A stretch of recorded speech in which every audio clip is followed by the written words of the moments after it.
You're supporting the only locally owned and operated radio station in all of Tallahassee, Florida. Thanks for supporting local. If you're watching on the YouTube channel, Warchant TV, we appreciate that. That, too, is supporting local. Thanks for being here. Thanks for being in the chat. Hello, everybody. Nice, relaxing sort of weekend if you're a Nole. Hell, if you're like a Buck and Nole, like Tom and I are, it was really relaxing because the Bucks didn't play. They play at 7 o'clock tonight. Noles didn't play. We could sit back and watch the carnage. We could sit back and kind of judge what we were seeing, what we think we know or don't know about the world of college football right now. There's a whole lot we don't know. There is seemingly a ton of parity in the game right now. But it was good to do so without the anticipation of our game pending, right?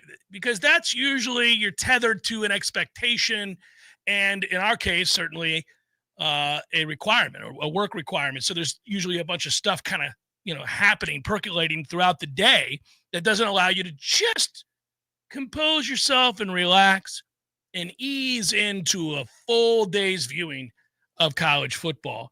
But I got to do that this weekend, as a lot of you did as well. And it was not quite a park your ass Saturday, Tom. Good to see you again, buddy. But it was close. Hello. It was close. It turned sort of into a park your ass Saturday, although we did not make a declarative statement regarding park your ass. We said not enough great games on the ledger for it to be a park your ass, but the way they were spaced out could turn into. And I think that's kind of the way it went. Yeah, your 12 and your 3:30 gave you one, and then your night window was unbelievable. The night window was just outstanding, and there's so much drama going on in each of these windows. The Clemson-Georgia Tech thing was a volley back and forth of, man, you really should have capitalized when you had them down for both teams. I think they could argue that. And then the crescendo in the finale was fantastic. Georgia-Tennessee was outstanding. Mm-hmm. I'd be really mad at my head coach if I was a Tennessee fan today for a lot of reasons. You had them dead and buried, and you couldn't do it. And you puckered up a little bit in the choices you made, left the door open, and Georgia kicked that door down because, of course, they did. Now it's 9 in a row. They're in a position for a little Platinum Bohica for the SEC East. Yeah. Clemson was in a position for the Platinum Bohica in a noon window. Did not happen. The Platinum Bohica is so hard to come by. It is very hard to come by. It's very difficult. It takes one bad day. And I got to tell you, I was next to, at the bar I was at for the Georgia-Tennessee game, flanked to the left by 2 Georgia fans, flanked to the right by a group of Tennessee fans. And I have to say, which fan base, I'll let you guess, which fan base do you think was better? Well, watch the game more composed. Oh, gosh. I don't know, because one would have been reeking of desperation in Tennessee. Yeah. And the other would have been entitled to some degree in Georgia because of how good they've been for how long. I don't know. I don't think either would have been very good. The Georgia fan went from meek to boastful in a flick of a switch, and it was really unbecoming. It was very unbecoming. And the Tennessee fan was peaceful. After the Georgia fan left, I said, hey, man, you did really well with that. That guy was chirpy. I don't think I would have handled that as well. He said, what are you going to do? We've been a lot of places like this. Hey, listen. This is wherever you are, no matter who you support or who you're with, there's a mixed match of good fans, bad fans. I just figured that out a long time ago and went, okay. Now, it was just funny to see how this Georgia fan was defeated. He's like, well, 8 out of 9 ain't bad. It's 12-team playoff. And then he turns into the pound his chest guy. I'm like, all right, man. All right. One thing to note about that game is you're right. I couldn't believe the way Tennessee handled that late, the shell that they went into and playing for the field goal instead of playing for the touchdown. And there's a couple of drives prior to that where you're like, oh, it's shutting it down, huh? Yeah, he thought he had done enough. Mm-hmm. Well, it's up 4 for the PAT. Yeah. That 5 means nothing, man, because they're going to go for 2 either way, or they'll match you. They're not going to play for the win. So let's say you don't get the 2-point conversion and you kick a field goal later, it's 37-30. They're not going for 2. So why don't you just put it out of reach in this moment if you're hype? We'll go for 2, and then you get the strip sack. Now the game's really over if you don't run it into the middle of the line 3 times. Good Lord, Josh, what are you doing? What I care about is trying to filter the landscape and figuring where we belong. And what matters to me is that that Miami game A is going to be massive, no matter what. But it's especially true, obviously, if Florida State takes care of business. Now, they will this week no matter what. But it's the first road game against Virginia. And it mattered to me that Alabama played well and looked great and just absolutely stomping Wisconsin. Not that I thought Wisconsin would be all that competitive, picked Alabama, laid the points. But it's nice to see Alabama play well. You might say, what? No. You need them to keep playing well. Don't get bogged down by the pending narrative, which is going to be for the people that cover the SEC. Oh, I wonder if Alabama played Florida State now. Who cares? They don't. They had a chance to play Florida State. They got their ass kicked. Go to hell. Doesn't matter. Don't worry yourself with that. It doesn't make a difference. It's a 12-team playoff, not a 4-team playoff.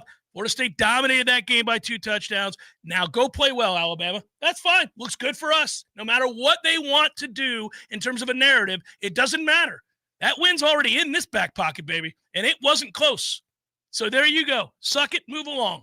Now, you get your chance against the number 4 ranked team in the country currently, Miami. They're coming here. Win that game. What do you have? You have a grace the rest of the way that you're not really accustomed to having. You lose that. If you win that game, you've got to get out of jail free card somewhere along the way if you fall on your face. I don't know about 2 because it's the ACC, and there's some teams that are not doing themselves a lot of favors, at least in terms of conference strength goes, because we already saw SMU blow a game this year to Baylor. We already saw Pitt this past weekend blow a 10-point lead in the fourth quarter against West Virginia. We've already seen Clemson lose twice this year. On and on and on we go. So I don't know how much leeway you're going to have, but you are going to have a get out of jail free card if you beat Miami in a couple of weeks. We're getting out ahead of ourselves. But when I look at college football right now after this weekend, there is a whole lot of holy moly. I'm not sure. There may be, but I'm not sure that there is a singular dominant great team in the sport right now. We don't know. Penn State hasn't played anybody. They sit at number 2. You look at Penn State like, I don't know, that you're there because of your preseason ranking. You have 3 wins over teams that were basically incapable. It's FIU, it's Villanova. It's they don't have a win where you say, okay, well, that's a good win. They're living up to the billing. Well, we're focusing on Alabama and Georgia in 2 weeks' time. That's right. When we have Saturday. But we get Oregon and Penn State. At the 7:30 window. Yes, sir. So that's what I mean. Yep. When you're trying to figure it out, you know what? This is so jumbled right now that even if you say, well, I think I know some things, I have some certifiable evidence for some teams, I would still be able to push back to some degree. So, for example, LSU has 2 significant wins that if we had, we would be offended if somebody said, well, yeah, nice 2 wins, Florida State, but you didn't look good. Because that's what you're thinking when you watch LSU. Nice 2 wins, LSU, but you're a suspect team. If somebody said that about us after we beat Clemson and Florida, you'd be like, well, go to hell. The object is to win the game, and that's what Brian Kelly did. He got offended by the question. Now, I got no problem with the question. The order of the question seems to be understandably frustrating for him. Like, that's the very first question I'm going to get after this win, a 10-point win over Florida, and, of course, we already have the win earlier in the year. That's what you're going to lead with? I can understand it, but he always blows the opportunity to turn this and make it fun for him. This would have been so easy. You and I discussed how easy it would have been to answer that question and kind of, in a weird way, zing the reporter. For sure. I've got a real problem with the reporter, too, because the follow-up question tells me how much of a fan they are in that moment. And if I'm sitting in that room with that reporter, because there's a redirect and he goes, well, what about third down? What's wrong with third down? And it sounds like an offended fan. Yeah, it was weird. Not a reporter. And that tone in that moment, I go, oh, God, really? Guys, I'm on, like, in the old days with the print, I'm sure there's still a couple of print publications that we're on a deadline. Do you guys need to have this back and forth right now? Well, also, it's just not a proper response. No. Kelly didn't do great. Don't get me wrong. But that reporter, the follow-up question tells me that their sensibilities have been hurt as a fan who just happen to have a credential. Yeah. And I say that as a fan who has a credential. Right. But I'm not walking into that room like, well, Mike, what about third down? Right. What's the deal? Why can't you run the ball? It would be weird. It's strange. So the point is, the question and the order of it is silly, but the overriding point about some of the weaknesses we see with this LSU offense seem absolutely fair. They're gettable. That team is gettable. Problem is, I think Florida's defense is good. I think it's legitimately good. Their quarterback, oddly enough, is screwing them. Every which way to Sunday. Their quarterback has bent them over in 2 games. He's put them in positions that they never knew existed. Billy Napier, yes. Billy Napier has to be looking out at this guy who went to war for him and go, my man, DJ, you've been reading books? How did you know about this? Are you trying to get me fired? I mean, goodness gracious. Now, that said, Lagway and his folks might turn and look at Billy and say, you're the play caller. LSU's defense said after the game, players in the secondary, we had a read on everything they were going to do before they did it. We knew what they were going to do. Ooh, well, that's a problem. LSU, don't say that. Let UF think that they're geniuses calling plays over there. Don't tell the whole conference. Now he's going to make adjustments. He would have already made adjustments. I'm kidding. But, yeah, I mean, that's interesting. You know, who's at fault there? Obviously, Lagway cost them dearly. It is a miracle that they somehow only mustered 20 points in a game in which they were the benefactors of 5 interceptions. But, you know, you watch Texas play, and they're awful against UTEP, and they're booing Arch Manning in Austin. You look around, and you ask yourself, why not us? Now, that may be presumptuous as hell. We come in here on a Monday after having the week off. We've played one good team. The other was a high school. And we question whether they were a good team after we beat them. That's how much the beating was handed down from us to them. No, we deserve our kudos for that. We deserve the credit for dominating the line of scrimmage, being well prepared. They were coached up. They were physical. They were smart. They were tough. They were intense. They were focused, and they dominated the game, and they get all the credit in the world. Florida State does, and I wouldn't strip that from our Noles at all, but I would say that we've only played 2 games, very small amount of data, really only one real game. And so it is presumptuous. If I were a fan of another team listening to this, I'd be like, really? You're going to ask yourself, why not us after your one win, your one significant win? And it's kind of less about us, although it certainly matters that we looked the way that we did, and more about what appears to be an awful lot of volatility and parity in the sport of college football. We argue it every year at any time there's a stretch of 2 or 3 weeks where we get sort of some odd results or a team that we thought was great doesn't look great. But, you know, you come back around to it and you say, no, honestly, we've spoken about the volatility of the transfer era. People call it the NIL era. I call it the transfer era. The transfer era is really the big difference maker here right now, not the NIL. It matters, the NIL. But the fact that people come and go on a whim and can every year means that the volatility in the sport has never been greater. And it means that you're not always certain, especially those who traffic in the portal, especially as much as we do, what a team is or isn't. A lot of people were certain before this year began that Clemson was a juggernaut waiting to compete for the national title. They have 2 losses. The better team was Georgia Tech this past Saturday. Their offense is sputtering despite an offensive line that everybody assumed would dominate. They have good receivers. I'm not sure that the head coach likes the quarterback. I don't get a sense that he does. He rolls him any chance that he gets. And when you undermine the quarterback, what's that do to the locker room? So they are fits and stops and starts on offense, occasionally brilliant, occasionally awful, and oftentimes mediocre. They're a team with a lot of really good players that are going to get drafted, but we've all learned now in this era, just because you have a lot of good players doesn't mean you play well. So Clemson right now doesn't look the part. LSU's got 2 significant wins. I'm not sure that they're the best team in the SEC. How could we say that? They have the 2 best wins in the SEC, but we don't know what they are. Is Texas any good? Arch Manning doesn't appear to be. Not early, anyhow. Is Oklahoma the best team in the SEC? I don't know. Could you argue that Notre Dame played 2 really good teams that preseason ranking-wise, they weren't in the top 5, but maybe Texas A&M is really good? Right, and now Notre Dame is up against it. Because if you look at their remaining schedule, they don't have a chance to get a significantly good win. We'll see what Southern Cal goes on to be. They're 25th in the country currently. It's too early to really recognize what Southern Cal is. They are ranked, so we'll see at the time that they play that game. They've got a game against NC State, who I understand is 3-0. Go back, look at those games. That's an iffy 3-0 at best. They've got a game against Syracuse. That's not a good Syracuse team.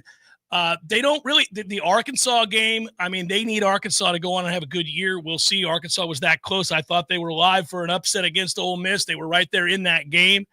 It's the point is that we don't have great certainty about much right now in the sport. So when I come back to why not us, it's less about, at least for now, the overall prowess of Florida State, which I think they're a good team, but more about I don't see anybody out there, certainly not 12 other teams, that could absolutely exclude us from being part of the playoff picture. I think that you're going to get an opportunity, and we're all going to feel it. It's going to be incredible, and I'm trying like hell not to get out in front of this too much because you do have the road game, and you don't know how kids are going to respond on the road. Florida State's a better team talent-wise than Virginia, but it doesn't mean you'll go win that game on a sleepy Friday night. I don't know that Charlottesville is going to be buzzing. It'll be a sold-out stadium because Florida State's coming to town, but it's a game that Florida State should take care of business. They've got better players. They ought to win that game. We'll see how they respond. But I've wanted things more than I want that, but it's been a minute because a win in that game means Miami, Florida State, and Tallahassee is the epicenter of college football that weekend. And it means that for the younger members of our audience who don't know what it is to walk into Doak Campbell Stadium, Bobby Bowden Field, and to feel the hatred running through your veins and the intensity and the energy and the focus and the anticipation of a matchup between two teams like Florida State and Miami with so much on the line, one of the greatest rivalries in the history of the sport comes to life on that Saturday. And you will walk into the stadium and you will feel that. And you will feel that on a Friday in this town.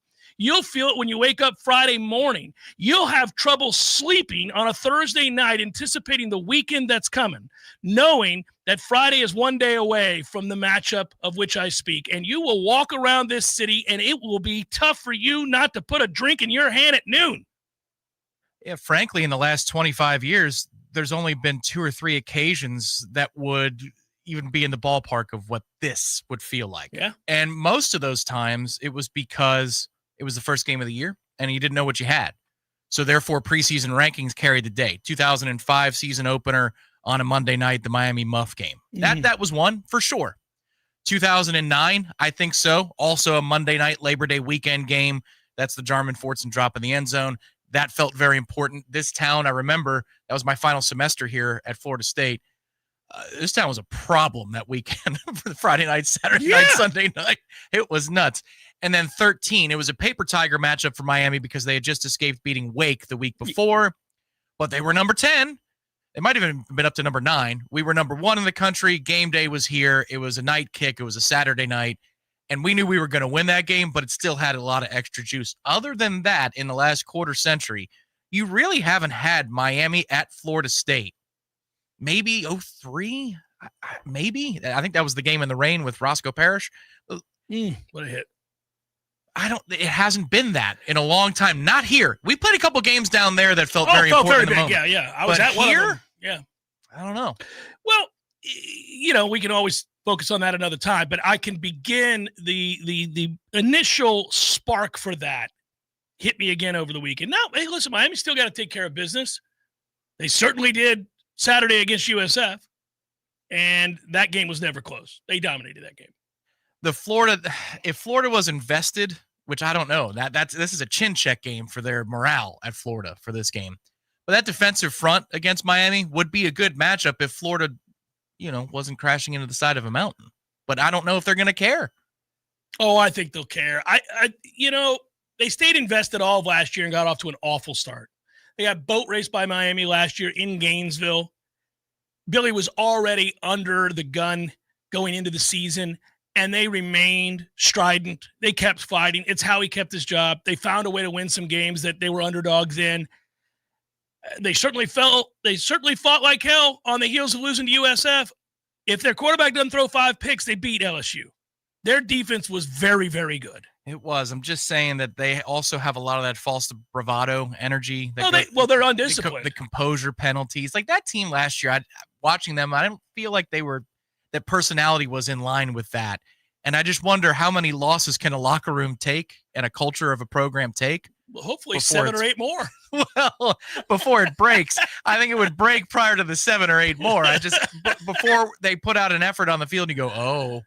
Like we saw many times last year, including down in Miami, where you go, oh, well, they were there for a drive. They wanted to show up for the first drive, and then they were done, and they felt like that was enough. Well, we'll see. I can't worry myself about them now. We'll know. We'll find out.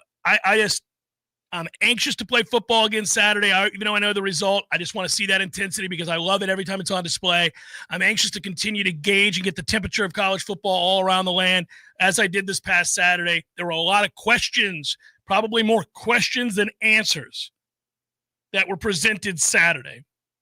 And that's fun for me because I think we probably have a very good football team. I think we do. How good? That we got to play more competition, better competition, and more games. I mean, you have 2 games under your belt, only one really that counts. Well, what's funny is when the rankings come out yesterday and you see Florida State at number 7, you're like, yeah, seems about right. Like, how crazy is it that a few weeks into the season you could say that we're number 7 before the Alabama game, that we would be in that position to go, it seems about right. We should be ranked around 7th. It's top 10 for sure. That's insane, and it's awesome. The other game to play is compare yourself to there's 39 unbeaten teams in college football. Compare and contrast yourself with the 39 teams that are unbeaten in college football and ask yourself where you think you are. Are you better than 3-0 Southern Cal? How much Southern Cal football have you watched before you answer? Are you better than 3-0 Texas Tech? Are you better than 3-0 Illinois? Are you better than 3-0 Indiana? Are you better than 3-0 Utah? I don't know. That one I don't know. Are you better than 4-0 Iowa State, who looked terrible on Saturday? 4-0. Now their win over Kansas State doesn't look all that good now, does it? Kansas State can't win a game. Honestly, it didn't feel very impressive in the moment. It just felt entertaining. That quarterback, oh my God.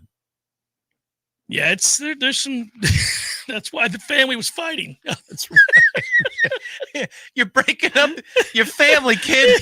You're not just breaking up this program. My man Shannon Young, fellow Nole diehard at that, man. He is giddy with the start of our Noles. Of course, you know a while back he made the move to the nation's largest mortgage company, now with Cross Country Mortgage. That means better rates for you, better options, stronger support, and faster response. Shannon is a tireless worker, a smart guy, ethical guy, and a guy that is relentless in his goal to make sure you get the mortgage you want to buy the dream home that you've been eyeing. He's in 7 different states now: Florida, Georgia, Alabama, Tennessee, Texas, and the Carolinas. Go to loansfornoles.com to learn more. That's loansfornoles.com.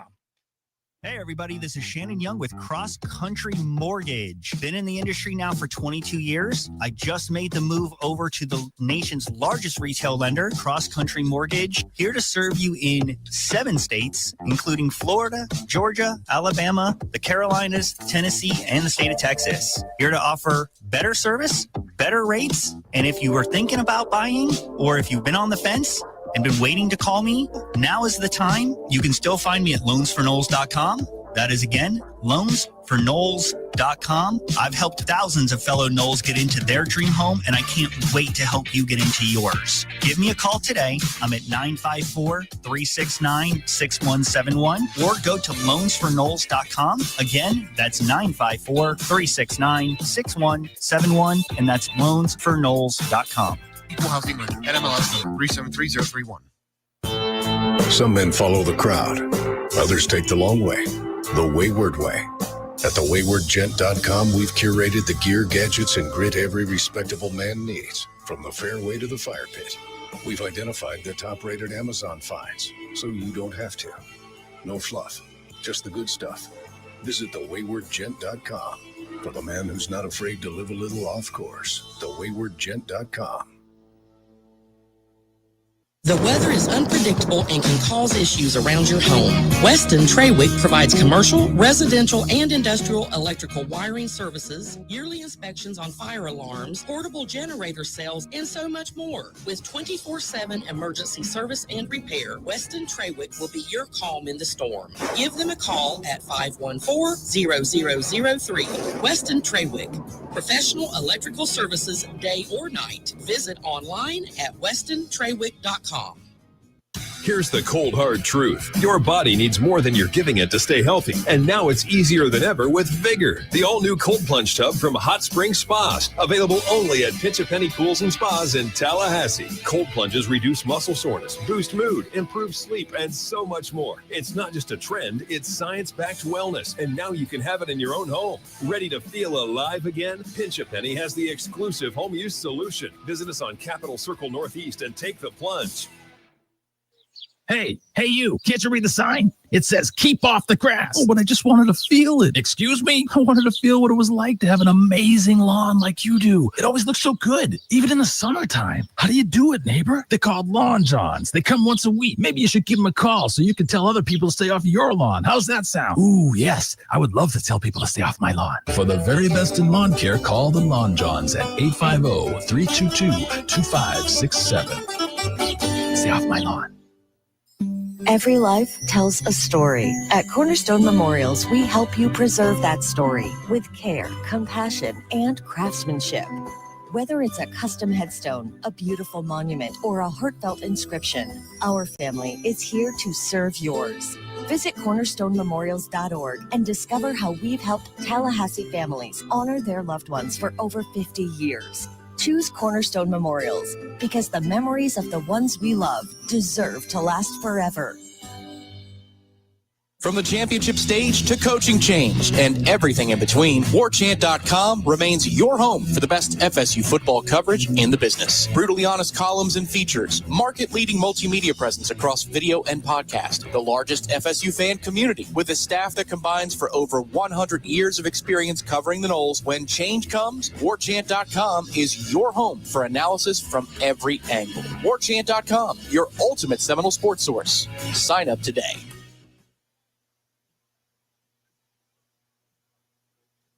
The Jeff Cameron Show is a production of the Warchant.com Multimedia Network. Check out Warchant.com today for the latest news inside Florida State athletics. That's Warchant.com. Now, back to Jeff on Real Talk 93.3. Somebody asked in the chat, I just saw it during the break where I was catching up and see if we had any questions. Tony said, no, maybe it wasn't. Yeah, that was Tony. He said, so Jeff, if we boat race UVA, what will you think? Same thing I think now. I think Florida State's a very good football team. I'd like more evidence to that end. We got overwhelming evidence, at least in the first game, that Florida State is a really good football team, and I don't doubt that because I think Alabama's going to go on to have a pretty good year, and I know they have good players. By the way, if you watched the Alabama game, the Ty Simpson kid might have a chance to be really, really good. He made some really big-time NFL throws. Now he had time to pass, unlike against us where we were all over him. And that's a credit to Tony White. That's a credit to our defensive line. That's a credit to the defensive staff, period. But against Wisconsin, he had time to throw, and he stood tall in the pocket, and he threw darts. He played really well. And the receivers woke up and looked like they're engaged. So I don't know what Alabama is or is not right now. I know that when they're not playing us, they look good. Now, one of those games is against what? Louisiana Monroe. The other one's against tint of a suspicion annual resident Wisconsin, but still. Yeah, and I think we'll know a lot more about Alabama in the next month and a half. Sure. Their upcoming schedule. The SEC this year, I think, is a lot of B to B plus football. I don't think there's A or A plus, but maybe for one team, maybe. And they can emerge from that gauntlet, and I'll change my mind as more data presents itself. That's how this is supposed to work. Yeah. But they look like a high floor, low ceiling version of themselves this year. I think there's more good in the SEC, but I think there's less great in the SEC this season. Well, you say that because obviously, like, Vanderbilt's a real team. Yeah. Yeah. And if you look at a team like that, that's a real team. You're going to have to play well to beat Vanderbilt. Yep. Missouri's defense is real. They run the ball. They're very physical. They lost a quarterback for the year, but there's a brand of football they're going to play where they're a problem if you don't show up. LSU, say what we want about LSU right now. They have 2 significant wins, and their defense is good. They've been dominant on the defensive side of the ball. Right. They're the antithesis of Ole Miss, Right. which is really good on offense. Now they've got 2 quarterbacks that they can win with. Right. That's a good offense, but that defense is totally suspect. Arkansas is dangerous in a given week to rise up and beat you. Oklahoma's got a shot, and so does Texas A&M, I think. To be really good. Of being in the upper tier, the A-level stuff. Well, and the other part of this is that, look, man, I don't care how it looked. There is a lot to be said for Georgia pulling that game out on the road. Georgia's calling card under Kirby, anyhow, it's a lot of things. It's a lot of winning is what it is always that they are nasty on defense and that you're not going to have too many days where you are going to give up the kind of point total they gave up like they did over the weekend. It just doesn't happen. But the fact is they did give that up in Neyland. Now, I've been to Neyland. If you've never been, you can't imagine how loud that place is. I mean, that's one of those places where the capacity matches the noise, unlike Ann Arbor. In Ann Arbor, you can seat over 100,000 people. It ain't loud. It's because it's flat and goes way out. Same thing as the Rose Bowl. That's not that way at Neyland. It's really loud there. And that is a passionate fan base. And they had every reason to be unhinged. They haven't beaten effing Georgia in the last 8 tries. So there they are in that game. And they drop over 40 points on Georgia and they lose. And that is the classic, this is when people hated Florida State. Was that they would play the game of their life against us. They would do everything right. They'd be at home. They'd have us on the ropes. And I'm talking about dominant, dynastic 90s Florida State or 2014 Florida State. And the Noles would win. They'd walk out of the stadium, and the next thing you would hear from every pundit, every talking head, and every opposing fan was, those lucky sons of bitches, they didn't deserve to win. They had no business winning. If our coach hadn't done this, and this, they wouldn't have won. But what was always ignored about that Florida State program was that that's what winners do. That's what badass programs who are used to winning do. They find ways to pull the rabbit out of the hat when they don't look good. They find ways when they're not playing their A game to steal a win. They find ways to take advantage of your mistakes. When you slip up or you show the slightest bit of weakness or hesitance in the case of Heupel this weekend, a little bit of pucker. If you show any of that, they come for blood. They see it, they smell it, and they act on it. And that's why they're so annoying. There were Nebraska teams that used to be like this, that they would have games where you're going, really? Nebraska's going to come back and win this game? This team is ass. And this is the 3rd time this year, and they're going to win. They're going to get a scoop and score with under a minute to go. They're going to get a ball off a guy's foot. They're going to have, all these things. And then you go, well, you know what? What's the commonality here? That they're always on the right side of it. When something goes right for them, they take advantage of it and win it. And I hated to admit that through the years against teams that I hated, especially when Miami was that way. You'd be like, well, it's not luck. They always win. It's not luck that they always find a way when you give them an opening to get the win. They go and they take it. And so Georgia does that. So right now, does Georgia look like they're gettable? Sure. But might that have been the opportunity? Now, what if in 4 weeks, there ain't no chance they're giving up 40 points? You know what I mean? Well, yeah, because they've been the opposite, and it's some seasons are like that, where last year you go, man, do they care? What's going on? That's a couple years in a row where they will be complacent as hell, and that's just who they are, start to finish. Then there are other years where you have a wake-up call game. You might win the wake-up call game, and then you go on to these different heights. But what I do know is, in the SEC, I said it a few weeks back, there's a lot of Mario Cristobal in the SEC in terms of coaches. Yeah, in-game. Heupel is now squarely in that place because they've got the quarterback now, I think. That kid doesn't make all the throws. He actually missed a wide open deep shot early in that ball game. I'm like, how do you miss that, kid? But you could tell it's addition by subtraction. Aguilar versus Nico. Aguilar's better. It is night and day. It is a night and day difference. But you still lose? You get a strip sack up 5 and you still lose? Josh, what the hell? To me, he's in the same class now as Elaine and Brian Kelly and a lot of other guys that are in the SEC where you go, I don't know. But Kirby's not in that class. Kirby is squarely in a different place, which is, oh, Lord, did you just give them the film that they needed to wake up and let them win at the same time? Yeah. That could be a problem. Also, considering the attrition they had in the offensive line during that game. I'd rather, if I was a Georgia fan, that the problem be the defense. because I believe that Kirby will fix the defense. If they had the Brian Kelly scenario right now, I'd be like, I don't know. I don't know about us. Kirby's doing great. He's doing what he does. But this offense, Bobo, whatever you want to say, is struggling. But their offense looks great, and he'll fix that defense. Yeah, he'll fix the defense. He will absolutely fix the defense. Let him off the hook. But the Alabama game's going to be fascinating because Alabama's going to have newfound confidence in 2 weeks' time. So that's going to be a great data point for all of us. Really quick pivot here. There's all kinds of wonderful conversation, talking points, college football, professional football, all of it's there, as I said before. But I did want to at least pivot to the fact that you can read the story. Ira posted it. Warchant.com. Tom, I think you posted a video, or did you post a video as well? Yeah, it's part of the press conference. It's a little short that's available on our social media. Yeah. So we got an update on Ethan Pritchard and the fact that he opened his eyes. And I'll tell you what, Mike has shined bright here. The genuine concern, love, and hope that you hear Mike speak with and showcase when he's talking about Ethan Pritchard is uplifting. I think it's a look. You might say, well, we would all like to react that way if somebody that was part of our family or part of our workplace. Yeah, different people respond different ways to that kind of stressor, and he has been an exemplary example of a good leader in this situation, and I give him credit for that. I do think his love for him is obviously genuine.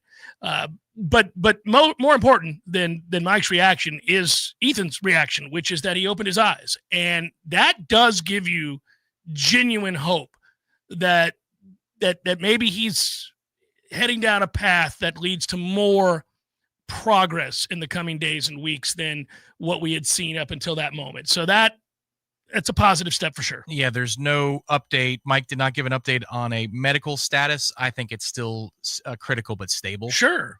We would hear differently, I think, if that had changed. But you're right. You're looking for function. You're looking for cognitive function. Yeah. You're looking for all those steps. And the opening of the eyes, I did not expect that. Full transparency, before the presser started, I got a text from somebody on staff, and it said, there might be some good news coming on that. Just be aware. I didn't see that text, and then, I had the presser going. I'm in the living room, in the kitchen. I have the presser going, and then I hear Mike say he opened his eyes. I stopped my tracks. Oh yeah, it's huge. Oh, okay. Yeah, all right. Yeah. You capture your breath a little bit there. You're like, yeah. All right. Yeah. Well, and Mike said something to the effect of, this puts all things in perspective, the power of a blink. Yeah, man. Absolutely. Absolutely. A really quick note here. I think it's important to make this observation. Not everybody does. So kudos to Gaston County Sheriff Morris Young, who said that authorities believe the motive for the shooting was in relation to a shooting of another local man 5 days earlier. While Pritchard was not involved with that earlier incident, Young said his vehicle looked similar to one driven by suspects in the case. Quote, "We believe the same type of car that Ethan was driving was involved in that shooting," Young said, while reiterating multiple times that Pritchard had no involvement or knowledge of that situation. Quote, "Ethan was not, I say not, doing anything wrong." Good job. Good job. Because I think anytime there is a crime of this magnitude, people are suspicious as to, well, why would that happen so randomly to a young man like that? I wonder what's going on. Was he involved in something he shouldn't have been involved in? If you're investigating the crime, if you are the Gaston County Sheriff and you know 100% that is not the case, that the young man did nothing wrong, wrong place, wrong time, wrong car. Wrong car, yeah. Wrong car. You owe it to him and his family, certainly, to get that information out there and make it abundantly clear. Kudos to him for doing so. This is now the second time that he has done that. I just wanted to acknowledge that they did a good job with that. Jeff Cameron Show, 93.3 Real Talk Radio, Warchant TV. Back for more in a moment. Your local news now. A Tallahassee man was arrested after being accused of stealing more than one.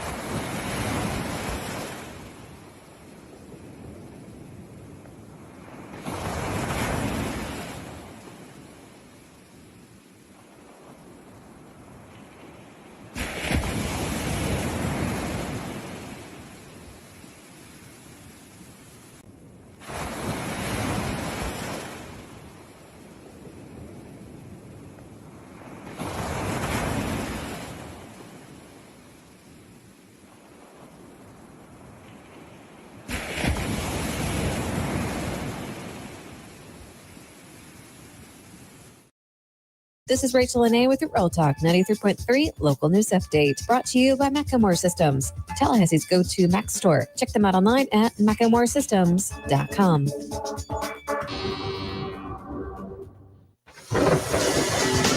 This is meteorologist Paul Trombley with your Real Talk 93.3 weather update. Ample sunshine expected this afternoon with daytime highs approaching 88. Northeast winds 5 to 10 miles per hour. Lows level off around 64. Tonight, clear skies. Mainly sunny tomorrow. Highs level off around 90.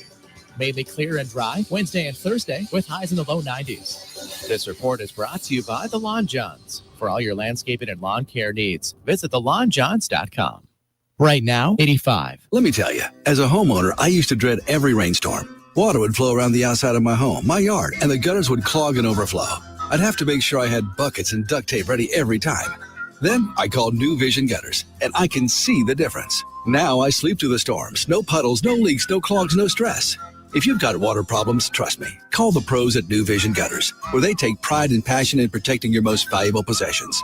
It's the MVP treatment and the best call I ever made. Hey, Jeff, what's up, buddy?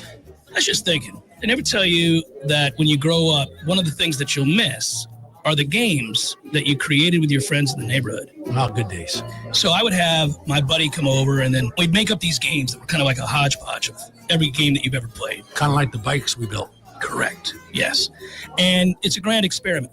In the beginning, nobody knows how to play the game, and you argue about what the rules are going to be. And in the end, everybody knows how to play the game. By the end of that summer, you know the rules, the neighborhood know the rules, and you play that game like it's the greatest game ever played. But they still try to break the rules, right?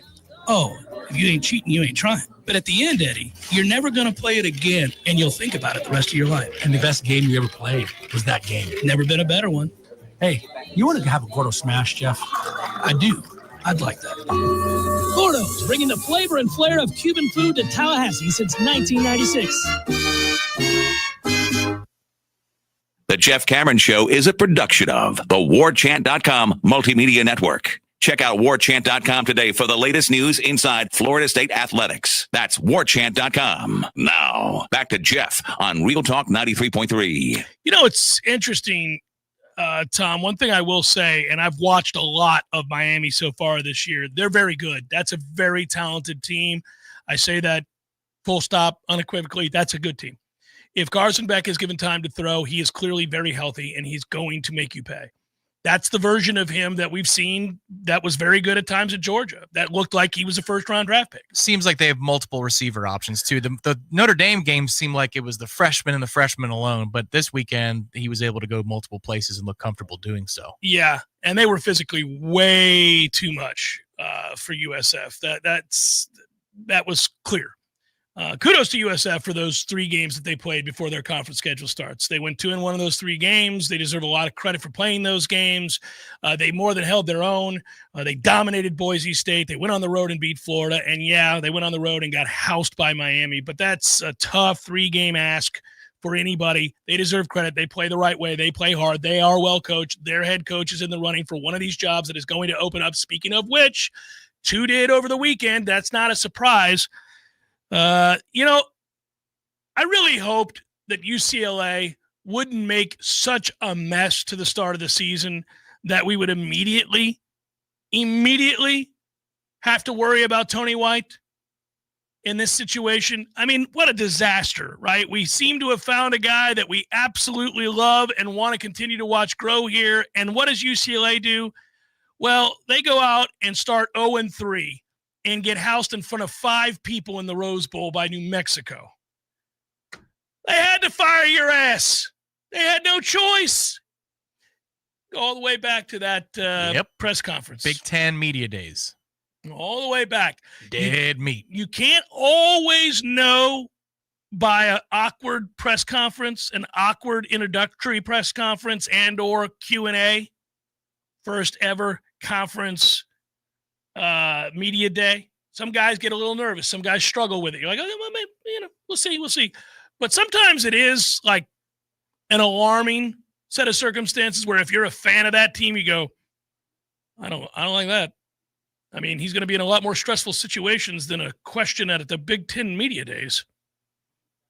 This is how we react to stress. Not good. It's the one-on-one interview you had with Justin Fuente at ACC Media Days, where his answers, you go, I think the segment we had was, I think they're broken. I think they're dead is what we said when he walked away. He got far enough away. We looked at each other and went, ooh. It was the Walt Bell answer of, what do you do for Willie? I don't know. You don't do a damn thing. Neither of you know what you do. Yeah, this is not good. I'm just here. I'm here to sound like Matthew McConaughey and stay at a Red Roof Inn. Speaking of which, former Virginia Tech coach, that would be Brent Pry now. My man, it's 31-0 at half. Old Dominion. Now, we took Old Dominion plus the 7. And you hit the siren. I did. But, buddy, that's because Virginia Tech is done. And they turned out to be done. Fired. Just like that. So, look, it is interesting. They'll interview Tony White. There's no doubt. They'll interview Tony White. You're speaking again about UCLA. UCLA. Yeah. Yep. Yeah. They'll interview Tony White. I'd love to know what Tony's thoughts are on what's possible at UCLA, especially now that they're in the Big Ten. There's no reason, and there's never been a reason, at least in my mind, that you couldn't be an upper crust annual top 25 team at UCLA. They so seldom are, but I don't know why that is. Southern Cal gets the love in that state and in that part of the state, but I don't, to me, it's weird. Like UCLA has money, the facilities are whatever. Yeah, apparently not for football, though. They're not spending on football. And that is the behind the scenes issue that, yes, let's just say Tony White's offered the job, and that's the report. You will know everything you need to know about the health of the football program, funding, and all of that stuff based upon whether or not he takes it, if he is offered the job. Because he has every reason to take it from a heartstring standpoint. But maybe he's offered it and he says, the best thing that could have happened to me was not getting that job last time. Because I would have done better than Foster, but I don't know that I would have done a lot better than Foster because we don't have the resources to do much better. Deshaun Foster, who was fired from there, had no answers as to why they got bludgeoned. In fact, he was asked about it and said, yeah, we're at a pretty low point right now. Well, I'd say, and you won't have to worry about it anymore because they fired him not long after that press conference. By the way, if you're going to fire somebody in a situation like that, don't make him go out there and do the press conference. Just like if you've made up your mind while you're watching 35-10, the way the Rose Bowl is laid out, when there's nobody there, it looks even worse. So if you tuned in at all to that game and you saw the ass beating that they were taking at the hands of New Mexico, and you saw how scarcely populated it was, you knew he wasn't going to make it another day. And a lot of people said the same about Virginia Tech and Brent Pry, because when Brent Pry was in the midst of being on the wrong end of 31-0 to Old Dominion through 2 quarters, the place emptied out, and they're passionate at Virginia Tech. I mean, there was nobody there to start the second half. They're like, yep, we're good. Seen enough, coach. So, the respective ADs in that moment are like, well, that'll do it. That'll do it. And, they went 5-7 at UCLA last year. They weren't any good. Nobody thought they'd be great this year, but they're 0-3 and they're not competitive, so they had to make a move. Brent Pry, I wonder how good the Virginia Tech job is.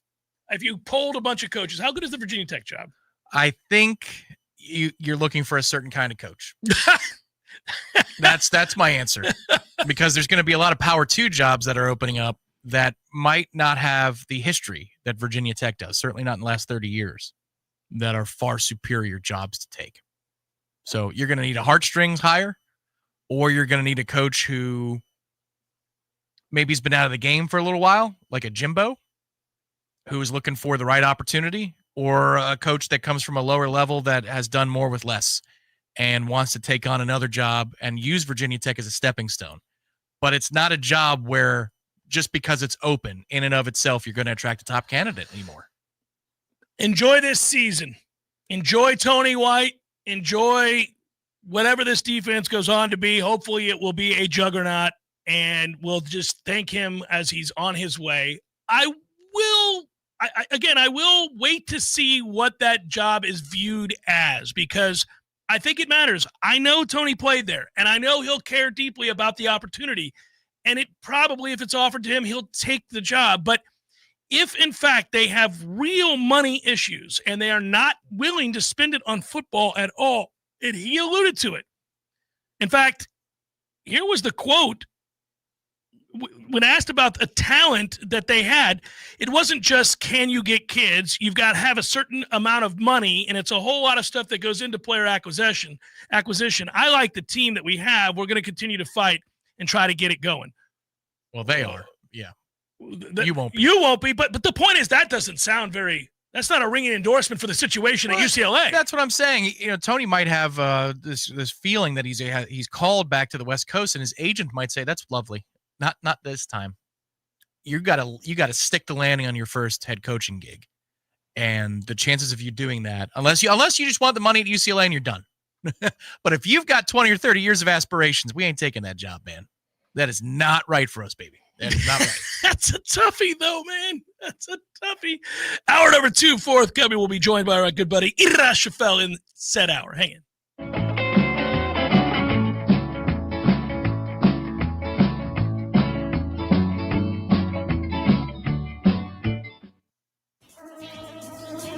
Tired of spending money on bug spray and inhaling all those fumes every time you want to go outside? Treat your yard so you can stop spraying your kids. Paul's Termite and Pest Control has a solution to this persistent problem. Paul's has a program which seeks the grounds, flower bed, and shrubs. Paul's controls pesky mosquitoes year-round, which means you can take back control of your yard. Not only are mosquitoes a physical irritation, they also pose a potential health risk to people and pets. With Paul's targeted techniques, you can rest assured that your yard will be protected and your afternoons will stay fun. Take back your yard. Don't let mosquitoes interrupt the fun. For more information, go to callpauls.com. For the elimination of termites or any other pests. And a greener lawn, too. Call Pauls. We'll get them all.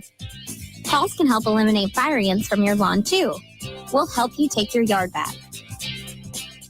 Game day in Tallahassee starts with energy, and nothing fuels that spirit like Grassroots Coffee brand new End Zone Blend. That's right. Every cup of End Zone Blend doesn't just taste incredible. It also supports our Florida State Seminoles football program. Grassroots Coffee knows it's about commitment and being all in. Every sip of End Zone Blend helps push the program forward, supporting the grind and the climb. So whether you're at home, have a business, or just getting fired up before kickoff, make End Zone Blend part of your game plan. Support local and our favorite coffee roaster. Order Grassroots Coffee's End Zone Blend today at grassrootscoffee.com. And let's keep driving the Noles to victory. It's that easy. Drink Grassroots Coffee and help support the Florida State Seminoles. And don't forget, you can get 15% off your first order at grassrootscoffee.com. Grassroots Coffee's brand new End Zone Blend. Grassroots Coffee. Made for everyone. Loved everywhere. Hey, this is for my homeowner friends out there. You know who you are. When you get your grass cut, you're going to inspect the work, make sure it's good. Get your house painted, check around every corner and edge, make sure that's done right. Get a new roof, got to get eyes on those shimmering new shingles. Get your septic tank cleaned. Bet you're not popping your head down in there to take a look around. You got to trust it's done right. I'll make it easy. Go see my friend Greg Miller, Miller Septic. They're my guys. I trust them, and you can too. MillerSeptic.com. That's it. That's the commercial. That's the whole thing. Check them out. It's MillerSeptic.com. Tired of watching baseball score updates on your phone? Get off the bench and head to the CP. The Corner Pocket Bar and Grill is your home for all MLB games in-state or nationwide. Enjoy the coldest drinks, Tallahassee's best wings, and watch your team in crystal clear comfort. And if you like to compete, come by Tuesday nights for CP Trivia and Thursday nights for Beer Bingo, where you can walk home with cold, hard cash. The Corner Pocket Bar and Grill, 2475 Appalachie Parkway. Tallahassee loves the Corner Pocket. Coming up next, more of the Jeff Cameron Show. Live and local on Real Talk 93.3. WVFT. Greta, Tallahassee.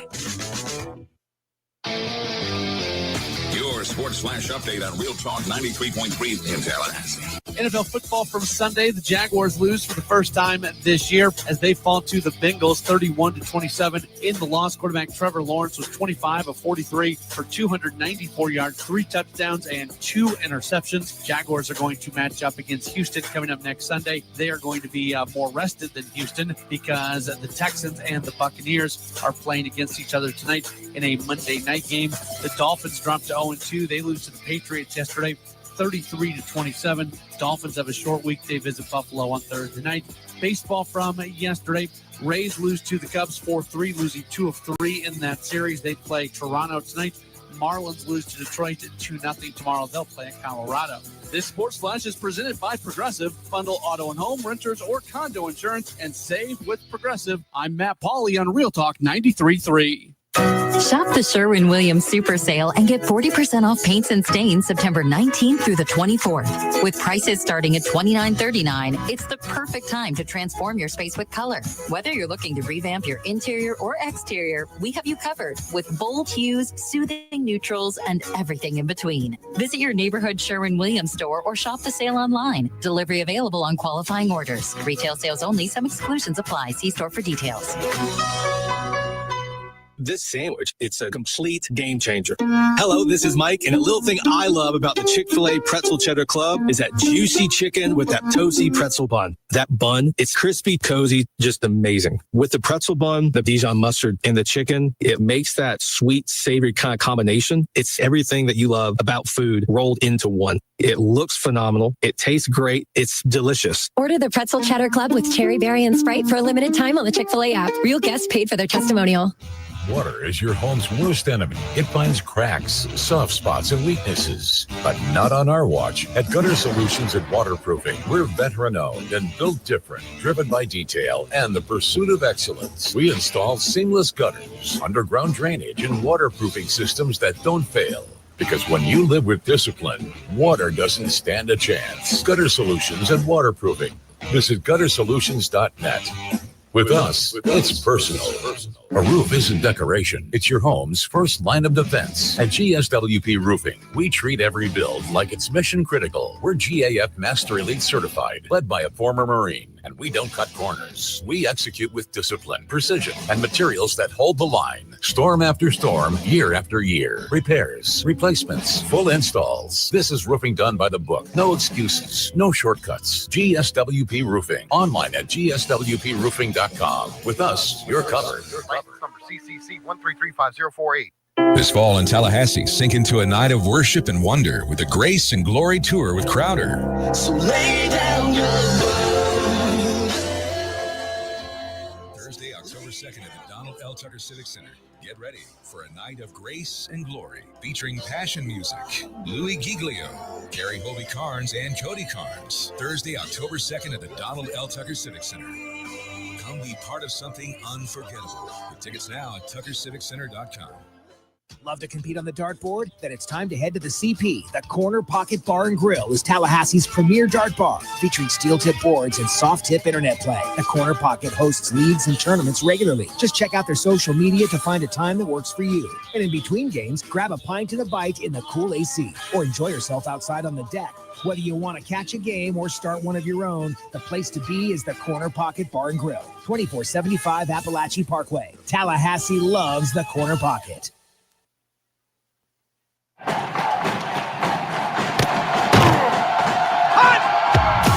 Broadcasting live from Florida's capital city, this is the Jeff Cameron Show, brought to you by Orange Theory Fitness on Real Talk 93.3. Now, stop what you're doing and listen closely. It's time for the Jeff Cameron Show in 5, 4, 3, 2, 1.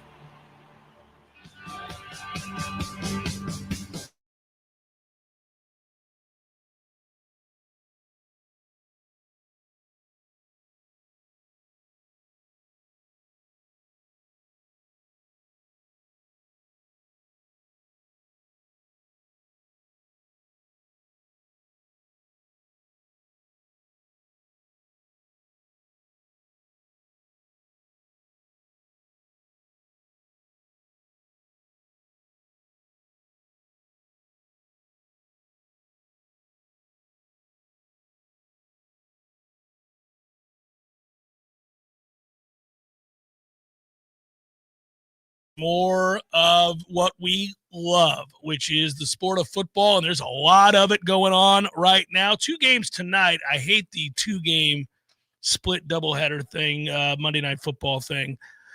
7 and 10 tonight. Thankfully, the Bucs are the early game tonight at 7, so go home, have a little dinner, kind of get the mind right, and see if we can block Houston. Hold it down for the first quarter for me, buddy. I'm thinking 3-0. Be 3-0 when I turn the TV on at the end of the smash. Us or them? The 3. Just the 3. I'll take it. I wouldn't care. Yeah. 3-0 Houston. It's been a real slog for the offenses. No problem. You'll get a desperate Houston team tonight, and I don't. That may mean nothing. I mean, maybe the Bucs are just better, but I do think you'll get the best version of the Texans because they can't start 0-2, and they have a very good defense. They're going up against an offensive line that's makeshift for Tampa Bay right now while Tristan Wirfs is out. Bucs look good on the offensive line last week at various points against Atlanta, but we'll see. Given what Atlanta's defensive front looked like last night against Minnesota, I'm wondering how impressive that performance really was from Tampa. You're trying to read those context clues. The thing that was definitely for certain, that's redundant, was that Baker was shaky in that first game. A lot of throws that could have gone the other way, and that's what I'm watching for tonight for Tampa, to see if he just cleans up some of those dangerous decisions, turnover-worthy throws, as they're called. Good news was that when he had to have it in the fourth quarter, he threw dimes. When he needed to, he threw dimes. And so you're like, man, you do have some what for to you, don't you, son? You got a whole lot of get you some, which I do admire about him.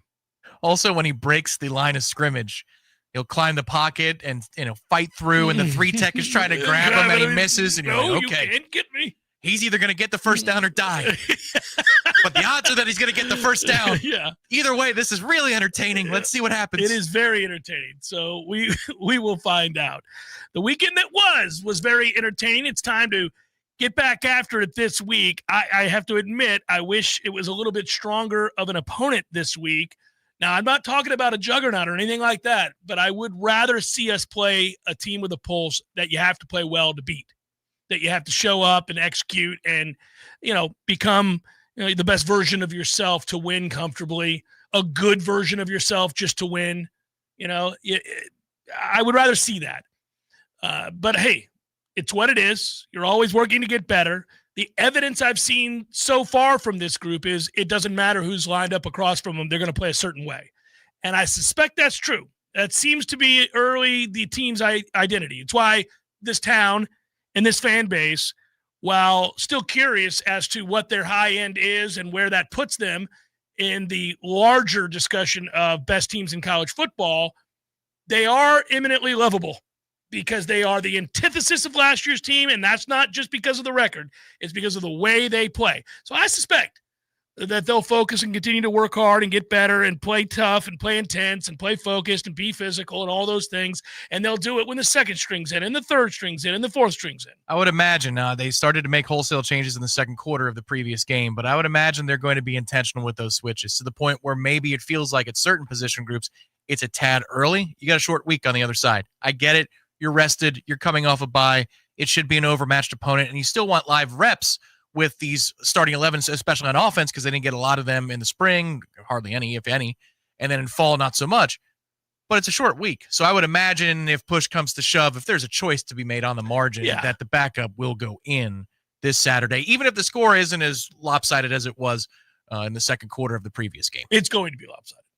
And they're going to get a lot of opportunity. For sure. But last game in the second quarter, you're going, my God, they could substitute now. And they did at quarterback. But I think there's going to be some wholesale stuff this week. I want to circle back to the end of last hour. I want to make it abundantly clear that I'm not telling you that it's a fait accompli. I'm not telling you that Tony White is going to take the UCLA job. It's just that I am telling you he will be a candidate. And he interviewed the last time the job was open. He is a UCLA graduate. He was a 3-year starter at linebacker at UCLA.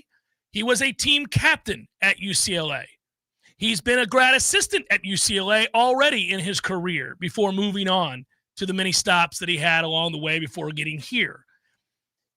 But the ties to UCLA are deep, and it's awfully difficult. It's easier for you and me and anybody else when kicking it around from the outside to say, You don't want that job, Tony.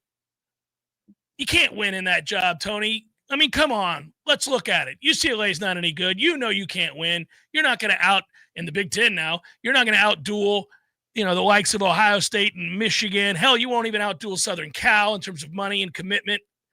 You're not going to outduel Oregon and what they're doing with Nike and Dan Lanning and all of that.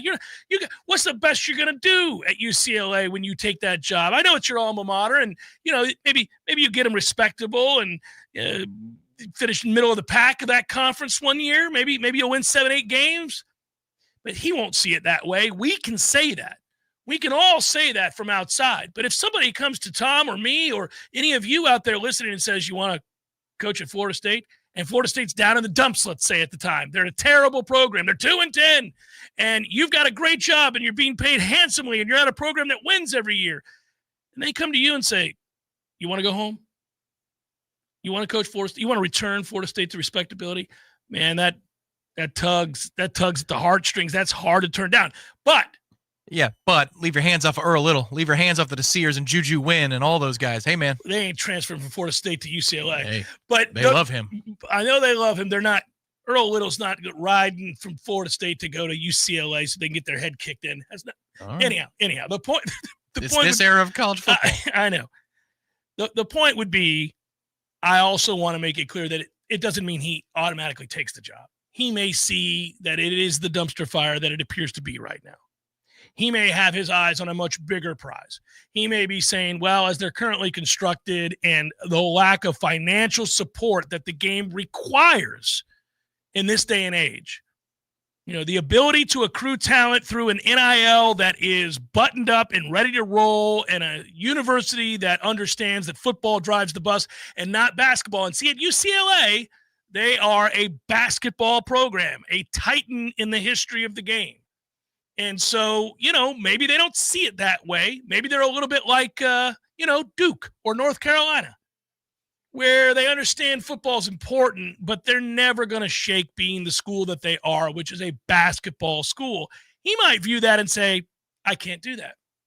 I can't go somewhere where they're not going to give me every opportunity to succeed, where I can't get the players. So I allow for that. I just want to make that clear. I'm not telling you it's a foregone conclusion. He's in a place where I think at the time he interviewed for the UCLA job, it was an auto take, not just for heartstring reasons. It's a power 2 job. Mm-hmm. Like, you take that. But his star is rising at such a rate right now that he can do way better for his first head coaching job in UCLA. Not when he interviewed last time, but now that you've proven that you can do it at Syracuse and Nebraska, and I'm projecting here that it continues this season. Yeah, we have to wait and see how it goes this year. He's off to a great start. Let's say they turn in a great defensive performance against Miami. Ooh, good Lord, it's going to man. heat up. Okay, that's really the telltale sign. Miami has weapons. They've got an elite offensive line, a very good running back, a pro quarterback.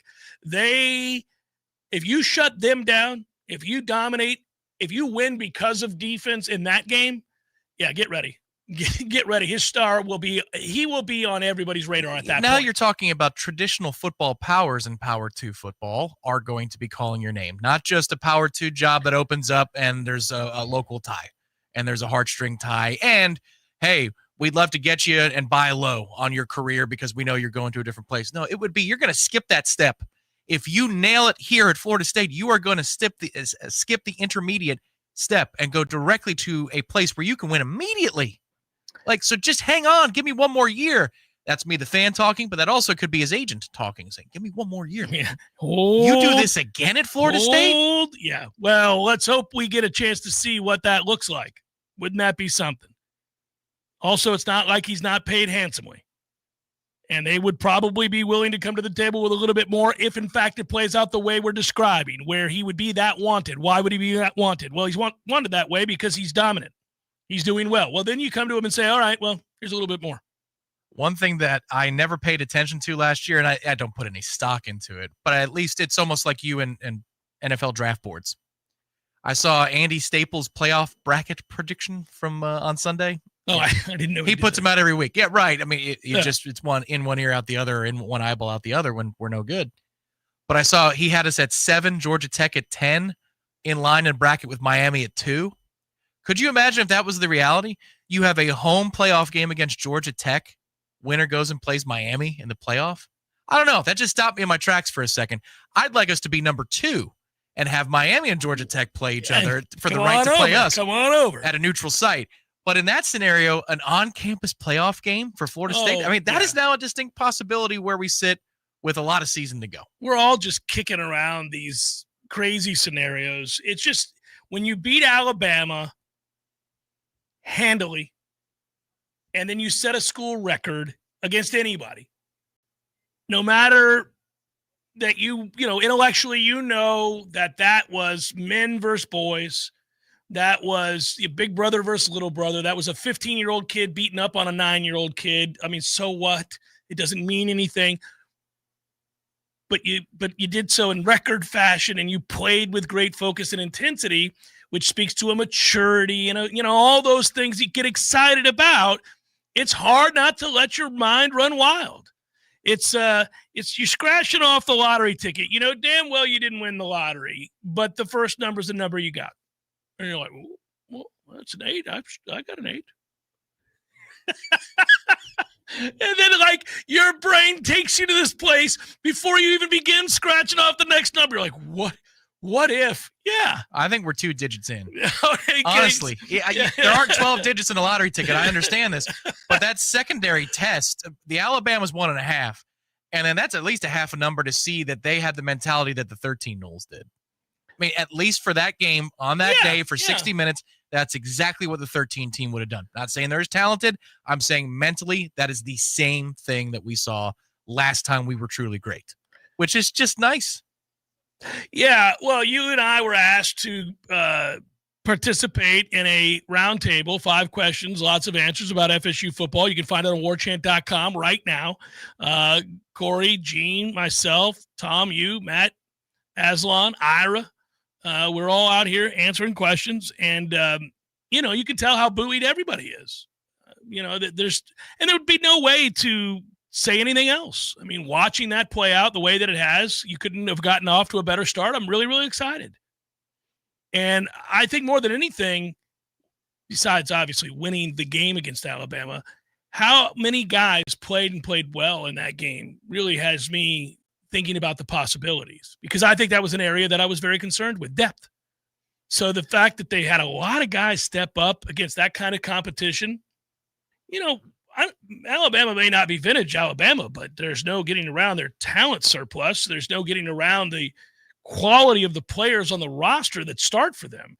And the fact that you looked every bit the part and won more than your fair share. You had an advantage over Alabama in the amount of battles that you won in the trenches.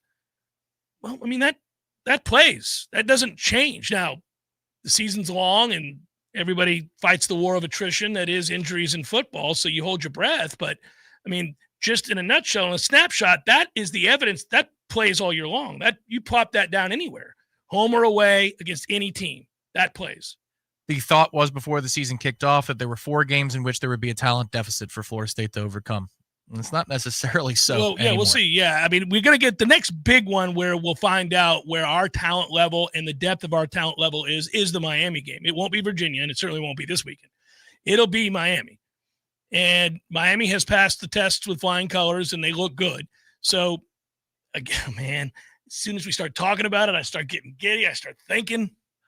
Now, no matter what happens, and I know that sounds like a hedgy, and I don't mean it to be. No matter what happens that Friday night in Virginia, that game is going to be that game. It is already assured that game is going to have monumental consequence.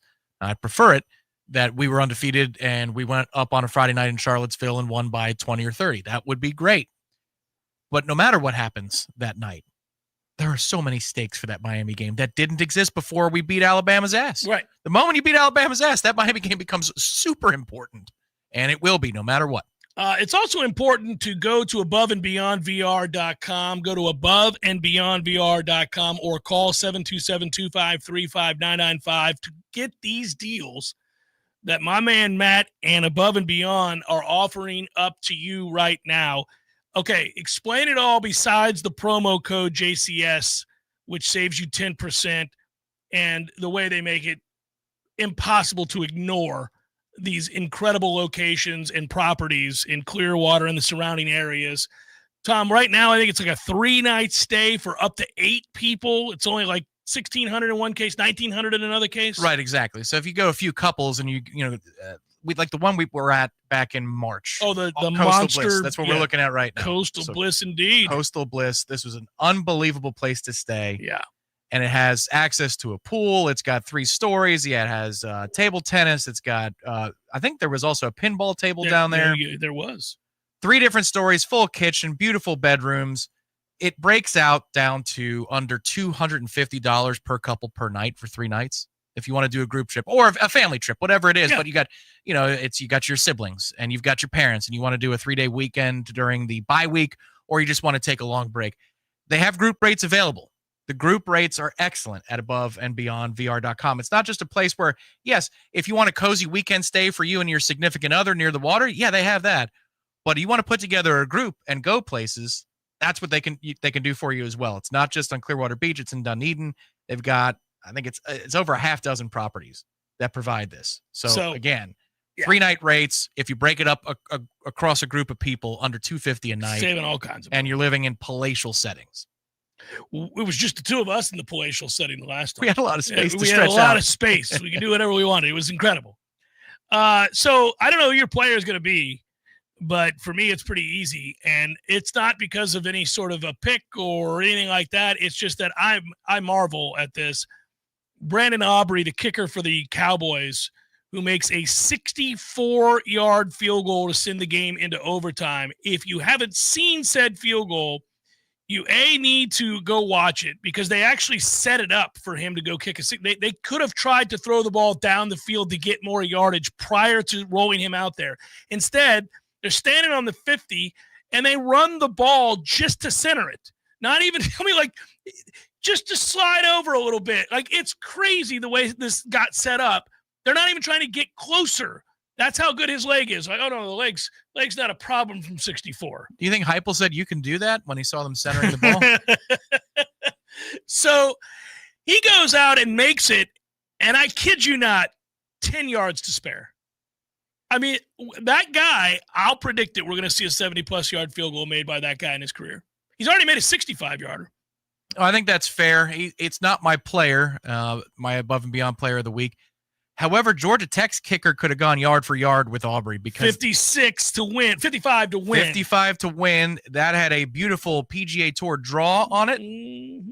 And it was more than halfway up, and it was nukes. That wasn't one of those moonshots. That thing was a nuclear blast. And I'm yelling at the TV at the time, why aren't you trying to get him more yards? They did the same thing. They did.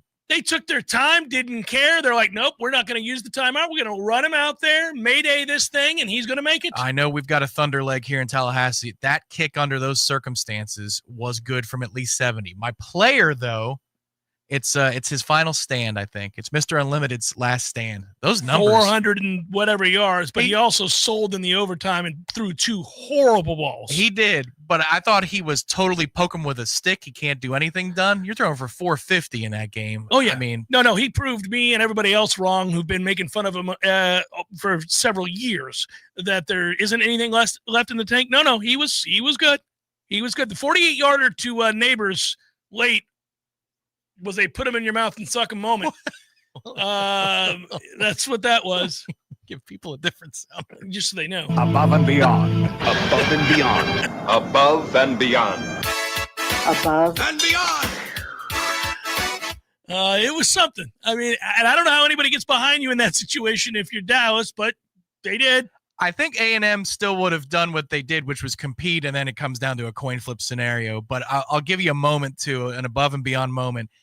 A&M was not ready to play in this ball game. Not early. So if you want to talk about the good and the bad in the what's the term I'm trying to think of? The good, bad, the ugly? No, what do you the cult? If you're in cult radio, which is Texas A&M radio, where I'm sure they have like songs and psalms and prayers with the lyrics are all about, the collie and all that stuff every day. Yeah. Like, if you want to talk about the bad, is that they were not ready to play at kickoff time against Notre Dame. But there's a play in that game where it's a 3rd and 1. Notre Dame is over the 50-yard line. They're already up 7-0. They are about to boat race A&M, and they have a 4 or 5-yard tackle for loss. You get the punt. They have a 90-yard touchdown drive right behind it. That was a hidden moment in that game where you wouldn't, if you just tune in for the 4th quarter, you wouldn't realize Notre Dame was on the brink of smoking A&M early, and they got a big stop. I also want to nominate as an honorable mention the official who called DeAndre Tillman for the leveraging penalty against the Denver Broncos when facing the Colts. As somebody who took the Colts on the money line, the 60-yard field goal, which fell well short in that moment, was then taken off the board and a 15-yard penalty ensued, followed by a kick right down the heart to tell the Broncos to suck it. And your boy over here to crack a cold one with a smile ear to ear and honoring the right call made by the right official at the right time. That's right. That's what you get for leveraging. That's what you get, Awazuke. You pushed down on that center. You know you did. Nobody could really see it, but it sure looked like it to me. That's what killed us that Monday night against the Colts. They got the benefit of another kick, and we didn't leverage on that night. No. That was crazy. Well, it was frustrating. All these years later, I'm angry about it. Yeah.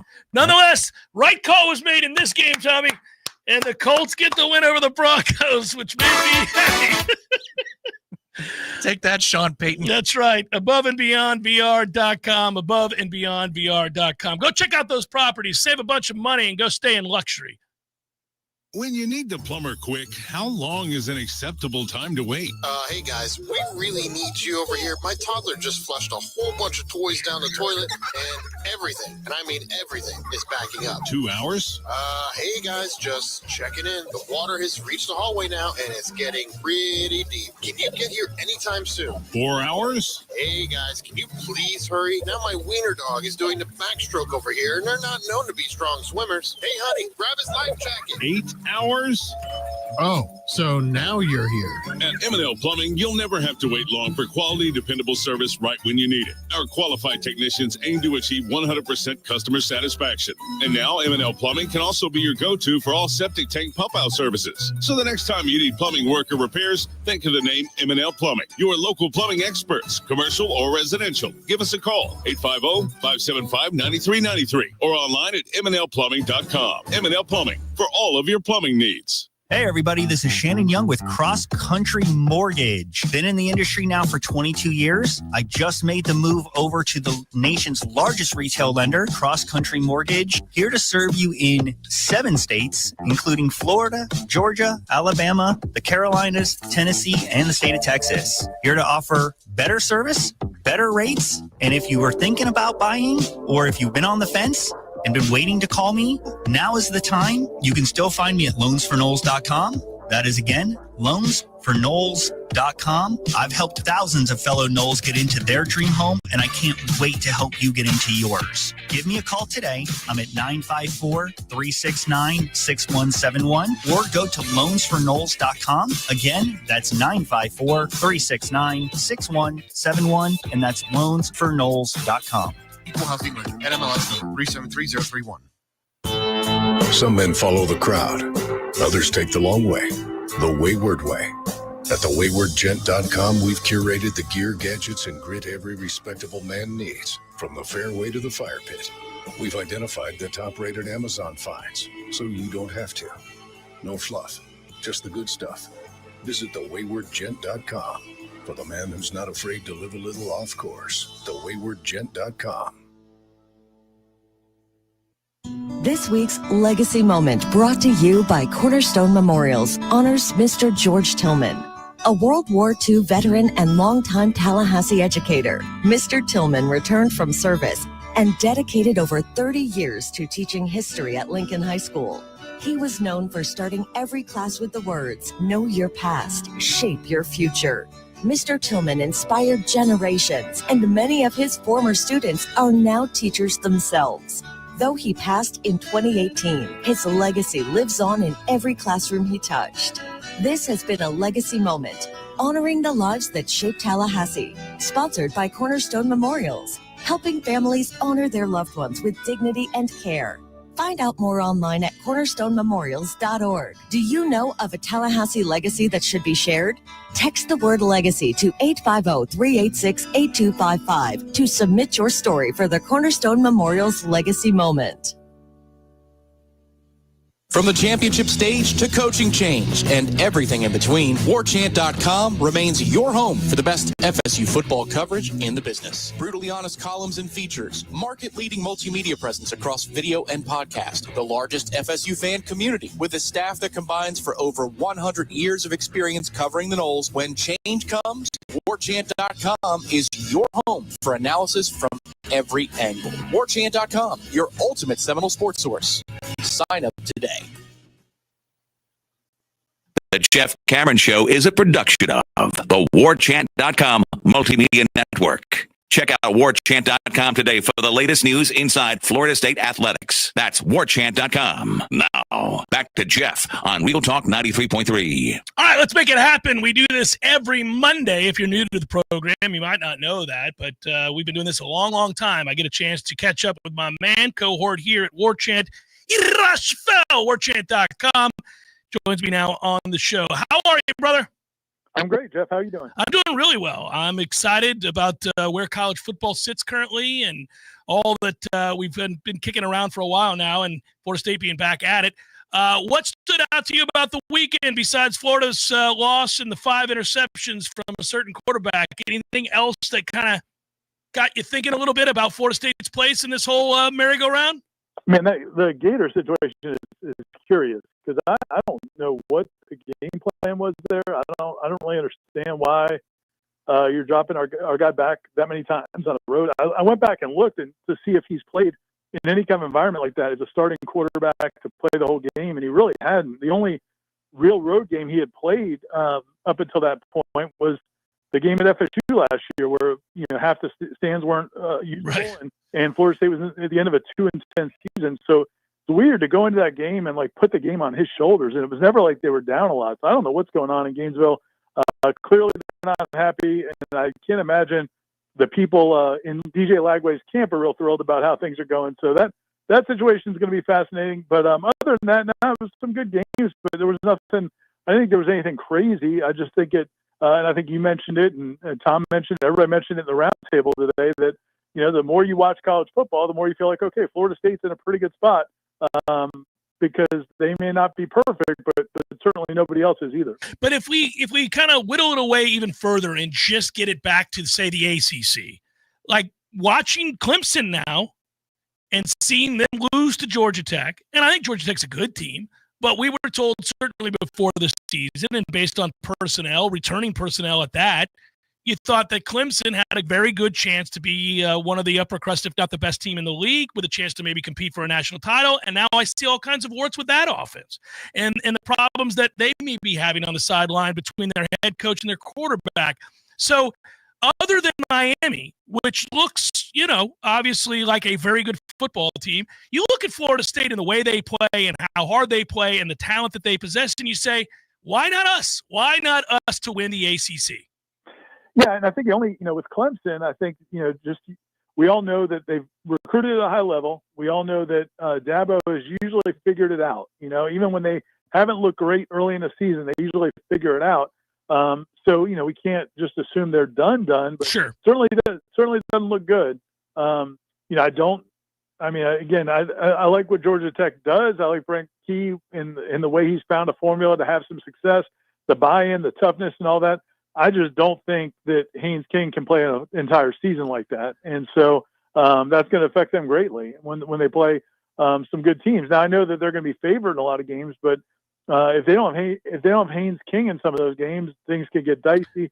The conference, I think the conference is wide open, and certainly Florida State has as good a chance as anybody to sneak in there, especially now that Clemson's got 2 losses.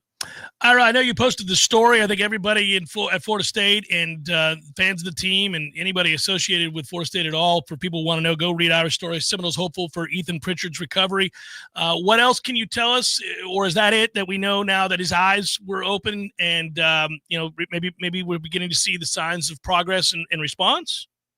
Yeah, and I think that it's been a tough situation because I don't think they've wanted to emphasize quite how serious it was, because not that I'm saying that they didn't emphasize it was serious, but you don't want to say, man, this could really not go well, just because they want to keep as positive a hopes as possible, and you certainly want to keep everybody praying and hopeful. But it was dire. He got shot in the head, and from what I understood, after several days, they were trying to take him back out of sedation and kind of bring him to, and it didn't go well. And so then they put him back under, and then and the longer it goes, you start to worry that is he going to come out or not, and so yesterday when he did, his eyes opened, and that was just a great sign for them that okay, maybe there's progress here, and so now it's really the kind of the first step of the journey. We still don't know what kind of rehab he's going to have in terms of just physically, but then also how his faculties are from the gunshot, what kind of damage it did. So it's still a long way to go, but yeah, man, when a kid, a teammate, a player is sitting there for that long and you're just not seeing signs of progress, it's hard not to start to think the worst. But yeah, man, it was good to hear that. I caught wind of it a little bit yesterday, and glad that Mike Norvell was able to confirm it today. And hearing him talk about how the players received the news when he told them yesterday, it's just cool, man, because they genuinely like that kid. It's not just a teammate who got hurt. They genuinely seem to really love that kid and care about him. And so, yeah, I mean, hope that this was the first of many steps getting him back to living a productive life that, he was on the verge of. I don't want to in any way compare the situation with Ethan Pritchard and his health to anybody else on the team, but I would ask you to pivot from there. And it seems like Florida State, as they get back to playing football this week and we get geared up soon enough for their first road game in conference and all that a week from Friday, is very healthy through 2, right? Yeah, we'll see for sure about this game. But, yeah, they did put out a depth chart today, and it had most of the names people were wondering about in terms of Squirrel White, who got banged up in that last game. He's on there. James Williams, who got banged up in the last game, he's on there. So those things are positive. Roy Dell Williams is still not on there. We expect he's probably going to miss at least a couple more weeks, maybe a few more weeks. Randy Pittman is still out. And we don't know how much they're going to play Squirrel White. Maybe – see how he is this week. Mike Norvell did say that there's a couple guys that, they're still evaluating. So, but all things considered, yeah, I mean, you certainly look at other teams that have had major injuries, season-ending injuries, things like that. Florida State's in a pretty good place, and the key is just getting through this next game so you have as many of the weapons you want as possible for that Miami game. Because, like you said, man, Miami looks very, very good. You could make a case that they look as good or better than just about anybody in the country. And that game is going to be enormous. And you just want to know that you have as many guys available as you can. And it looks like they're trending in that direction. A lot of people in Tallahassee are trying to check themselves because they know the game on the 26th against Virginia matters. It's a conference game and it's their first road game, but you can bet certainly that people have 10-4 circled. I mean, that game against Miami is going to feel like the old days. Hopefully they are healthy when they play it. We got 2 games before it, so we shall see. Tonight, the Smash, 7 o'clock, good sir, correct? Yes, sir. Me and Tom will be doing it up big. All right, brother. Talk to you soon. Thanks, Chef. Yep, thank you. Irish Fell, warchant.com. Also, Irish got a story, I didn't allude to it here, about a former FSU, Florida State wide receiver, Tyreek Withers, who's in the new movie, Him. Have you seen the preview for Him? Yes, looks harrowing. It does look harrowing. But anyhow, there's a whole story on this. I won't go dig into that. You can go read it yourself, but go to warchant.com. He is him. Former FSU wide receiver Tyreek Withers grabs a starring role in the new movie Thriller. That's cool. Putting the film school to good use while you're on campus, I guess. Here we go, brother. Here we go. Jeff Cameron Show 93.3 Real Talk Radio, Warchant TV. Your local news now. A juvenile was killed following a Saturday night.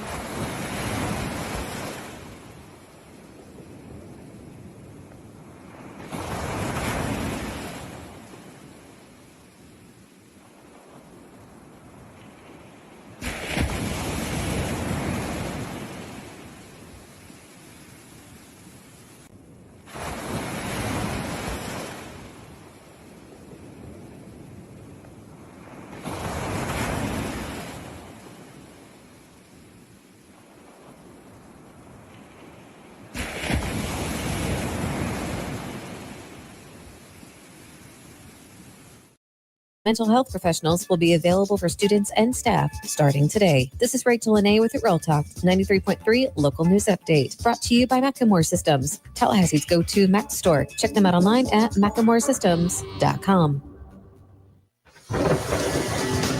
This is meteorologist Paul Trombley with your Real Talk 93.3 weather update. Ample sunshine expected this afternoon with daytime highs approaching 88. Northeast winds 5 to 10 miles per hour. Lows level off around 64. Tonight, clear skies. Mainly sunny tomorrow. Highs level off around 90. Mainly clear and dry Wednesday and Thursday with highs in the low 90s. This report is brought to you by the Lawn Johns. For all your landscaping and lawn care needs, visit thelawnjohns.com. Right now, 86. When your AC unit decides to give up the ghost, it doesn't always pick the best time. But no matter what time, day or night, or day of the week, you can call E&B Heating and Air Conditioning. We'll be out to bring your AC unit back to life. We've been repairing and replacing heating and air conditioning systems in the North Florida and South Georgia area since 1974. So when your air conditioner stops working, call E&B Heating and Air Conditioning to the rescue.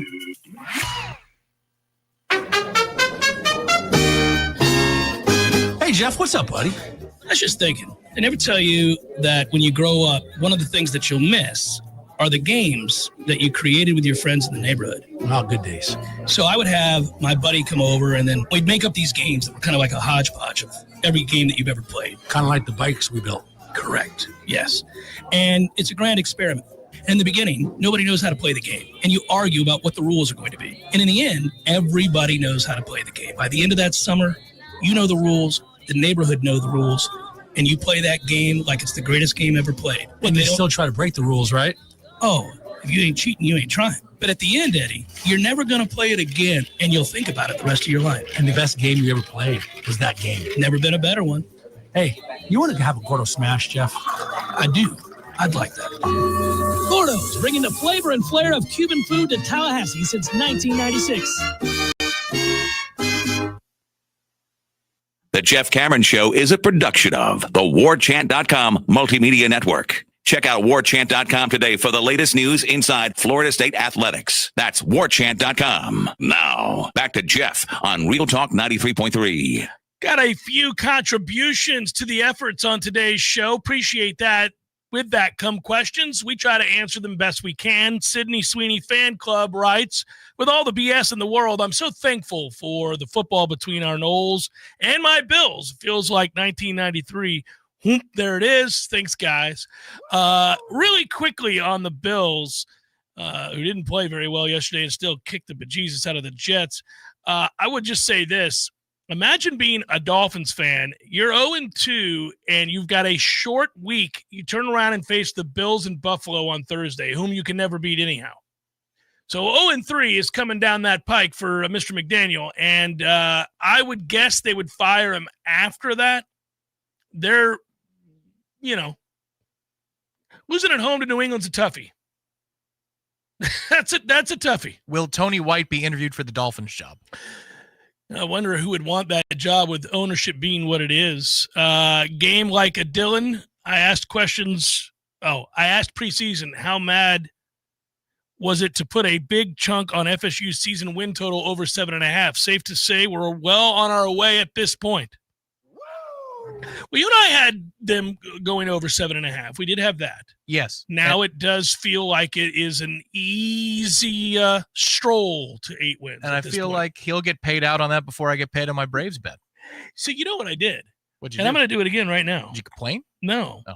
I'm going to double check something, Tom. I think you need to complain. I think there's something wrong with your account. I am logging into mine currently, which requires you to log in every time you place a bet. But I'm going to my MLB bets, and I'm telling you, Tom, I've been paid. You have? I've been paid. My MLB bets have been paid for teams that I had over or under. If they've achieved it, I've been paid on them. You need to place a call. Again, all I've been doing is talking to these people about verifying that I actually exist. That I'm not a bot. There's something wrong with you. I had Braves under, but I had Dodgers under too, and that's going to hit. Yeah, it says October 30th, 8 p.m. is when it's due. Okay. How about February? Just speak it up as we go along. Good Lord. James B. Thanks, brother. Hope you're doing well, sir. Woo! Greetings, fellas. I wonder if you might give a quick breakdown of how the new revenue sharing works. Is it only conference games, or does it all go into one pot? Thanks. Tom, we've gone over this some. I have a vague idea. I think you have more specific ideas because you saw this question, did a good job of getting this information for us so we can answer James B. Yeah. I know there is I know there's like a 5-year or a 4-year rolling average or whatever, but other than that, go ahead and break it down. They look at 5 years of data, which they can still look. Ratings existed before this provision existed in the contract, so they can look back at old data. As I understand it, it's all viewers across all games out of conference in conference. Obviously, you're looking for ACC revenue splits, and so there's an ACC pool of money that comes Correct. from ESPN. But an LSU game counts. An Alabama game counts towards your total. Notre Dame counts. Otherwise, what's the point of scheduling out of conference and scheduling these good games? So those all count, but it'll distribute on a 5-year rolling average. So let's say that there's $1 billion to distribute. $600 million of that $1 billion is going to be sorted out by television ratings. 60% of it is going to be sorted out by television ratings. Of that 60%, so now let's look at that $600 billion chunk, somewhere between 70 and 80% is going to be football ratings driven. So football drives the TV ratings by and large, and then the TV ratings success initiative or TV ratings initiative is more than half of the total pool of ACC dollars. That's how you can get to a place where Florida State, if they kick ass in the ratings and they win on the field, can whittle down a $30 million deficit to, a matter of $6 million, $8 million. Within 6 to 10, yeah. So if we make the playoff this year, for example, you're going to get a chunk as well that has nothing to do with the television ratings money. So that's how that all gets put together. And yes, out-of-conference games, as I understand it, are definitely a part of the math. Would be silly otherwise. I would also point out what a big deal it is, not just emotionally and reputationally, how big of a deal it is to try to make the playoff. Now, we all want to make the playoff, and if you're a good program and you expect to make an annual run at the playoff, easier said than done, obviously. But if you do, you get $4 million just for qualifying. So, imagine how big a deal that was to a school like Indiana, who rarely gets paid on football prowess, to say the least. For them to get $4 million for having made the playoff is a big deal. That'll help. And listen, when we're trying to close the gap on the schools that have a lot more money in the SEC and the Big Ten, for Florida State, if you can make the playoff, just make the playoff, you get $4 million just for qualifying. Now, you also, and this is the other part that people may not know, in addition to the $4 million that you get for qualifying, you get another $4 million if you make it to the next round. So now we're up to $8 million. So you made 4 to get there. You win said game. Now we're at 8. That's where the bye helps. Because then it's just 8, and you haven't played a game yet. It's automatically 8, and you didn't even play a game. Yeah, that's right. Yeah. And you get another. This time around, by the way, if you're in the semifinals. The semis, man. I see you rolled your way into the semis, man. If you do, $6 million. So now we got the 4 for going. Then we won a game. We're up to 8, and you're going to give me another 6. We're up to 14 million cojones. All right. That's doing some things. And then if you win the national championship, they'll throw in an extra $6 million for your efforts. Oh, so well, thank you. Yeah. So a little 20 mil. Yeah, little 20 mil action for Ohio State a year ago to offset the 20 million they spent on their roster. That all sounds lovely. Oh, let's do that. Let's do that. Let's go ahead and qualify and get the $4 million up front. Then let's get to the quarterfinals and make another $4 million. Then the semis make another $6 million, and then reach the national championship game and get $6 million there. Of course, in the best interest of the program, a bye week in the playoff would be good. But I wonder what the splits are of the gate for a playoff game. I wonder how much the host campus gets, because it wouldn't just be that the home team gets to keep it all. That would be silly. I don't think that that's how the world works in the college football playoff. There is, I'm sure, a revenue share pool. But I wonder how much you get to keep. I would also tell you, Tom, that for your troubles, now I knew they were going to have to do something like this. So let's say you make the playoff and you're not hosting. You got to travel. You go on the road. You win that game. Now you got to travel again, let's say. They're giving you $3 million per round to cover your expenses. So you get travel money. Good. You're still going to net off of that too, so I would think. You get $3 million for you and your band and everybody else that has to load up. So, yeah, you get $3 million. That's not that does not count towards the $4 million you got for making it and the extra $4 million you got the next round. That's an additional $3 million in travel costs. Well, that's good because there was a time not that long ago where bowl distributions were split equally amongst all conference members, just to get back to the ACC for a minute. So you could go to the Meineke Car Care Bowl or the Orange Bowl, and everybody splits everything. And it used to be, this is a little fuzzy because now we're going on 15 years or more ago. I thought I remember the Florida State administration crying foul because it would actually be a deficit to go. You did. Because we would have to pay, and rightfully so, for the marching chiefs to take up as many seats as they did on the first level. And it ended up being a net cost versus a team that was 6-6 and barely made a bowl, and they're just going to net a profit off of it and not send extra people to that game. So it looks like that's been remedied. Yes, that was remedied before this whole thing too. All of this stuff has been after expenses. Then we split the pot. I think that change was made maybe around 10 years ago. By the way, while we're on the subject of college football, and there's a quick aside. Sydney Sweeney fan club is accusing you of just looking at fantasy stats on the Buffalo Bills win. Oh, no. Josh Allen had a very average game by Josh Allen standards. No, they dominated the Jets. You could accuse me of whatever you want there, Sydney Sweeney. They dominated the Jets. Contributed to do so. That's why I put it on. I know. I'm just messing with it. They dominated the game, and the Jets were never really a threat, and the game was over early, and so therefore they kind of went through the motions is all I'm saying. And statistically speaking, fantasy or otherwise, it was an average. I don't think Josh Allen had – double-check that. I got to check. He probably watched every second, but I don't think Josh Allen scored either through or ran for a touchdown in this game. He was just pedestrian. Yeah, he was a horrible fantasy quarterback yesterday. No.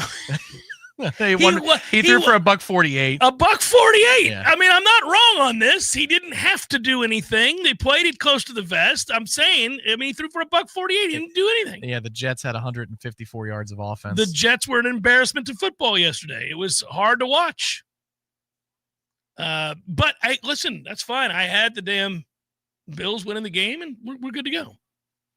By the way, the Bengals Jags game was fun to watch, and I'm going to talk about it in the third hour because there was some things there that would maybe make you raise an eyebrow, one of which has nothing to do with what I'm going to talk about, but the other being Joe Burrow, who's hurt now and has to have surgery. Man, are they ever going to take serious the fact that they have a real talent in this guy and bother to bring in an offensive line at any point?